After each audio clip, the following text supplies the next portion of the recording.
नमस्कार मित्रांनो, मैत्रिणींनो. आज आपण कंपनीचं नाव स्टडी करणार आहे. त्याचं नाव आहे प्राज मॅट्रिक्स R&D आणि Praj promise. Okay, this is what is a companies name is Praj limited. Okay, पुण्याची कंपनी आहे. भरपूर व्हर्टिकल्स आहेत त्याचे. सेंटर ऑफ एक्सलन्स यांचं सेटअप केलेलं आहे आणि R&Dवर प्रचंड भर आहे यांचा. आणि सध्या हा शेअर पडलेला आहे. Okay, from 800 it is come down crashing to 323 or 343 because of bad results for the last may be 2 quarters. नवीन मॅनेजिंग डायरेक्टर आलेले आहेत. त्याच्यामुळे ऑब्वियसली जुने जे कपाटातले सापळे असतात ते सगळे खोदून काढून ते राईट ऑफ केलेले असावेत. मला माहीत नाही एक्झॅक्टली, पण रिझल्ट्स मात्र ट्रिमेंडसली डाऊन आलेले. त्याच्यामुळे हा शेअर 1/3 पडले, 30% आलेलं आहे. ओके, पण हा share overall DNA of the company is good. Pramod Chaudhari is renowned scientist आणि इंजिनियर. तर ऑब्वियसली त्यांनी याच्यामध्ये खूप मोलाचं काम केलेलं आहे बायोडायव्हर्सिटीसाठी. ओके, काय काय बघूया. ते इंजिनिअरिंग डिव्हिजन आहे त्यांची, नंतर बायो एनर्जी डिव्हिजन आहे, रिन्युएबल्स आहेत, नंतर मरीन अँड बायोफ्युअल्स, नंतर इथेनॉल. ओके, हाय प्युरिटी सोल्युशन्स, वॉटर प्लांट्स आणि obviously R&D laboratory approved by the government of India. तसं त्यांचे बरेच फॉरवर्ड लुकिंग प्रोजेक्ट्स असतात आणि हे R&Dसाठी काम करतात. कॉन्ट्रॅक्टेड R&D काम करतात.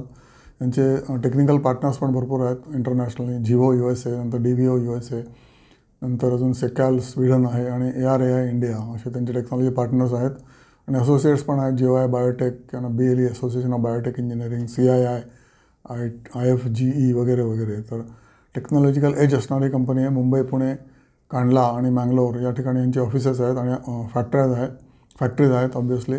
आणि हे 1G म्हणजे first generation, second generation ethanol बनवण्यासाठी यांनी टेक्नॉलॉजी शोधून काढली आहे. From rice straw, wheat straw किंवा मकापासनं इथेनॉल बनवणे वगैरे वगैरे. त्यामुळे ऑर्डर्स त्यांना प्रचंड मिळत असतात. पण यावर्षी समथिंग वेंट रॉंग किंवा ऑर्डर्स कमी आल्या किंवा रेव्हेन्यू कमी झाला, त्याच्यामुळे प्रॉफिट्स एकदम डाऊन इन डस्ट गेलेले आहेत. ओके, ब्रिव्हरी आणि ब्रिव्हरेजेसमध्ये पण काम करतात. क्रिटिकल प्रोसेस इक्विपमेंट मॅन्युफॅक्चर करतात.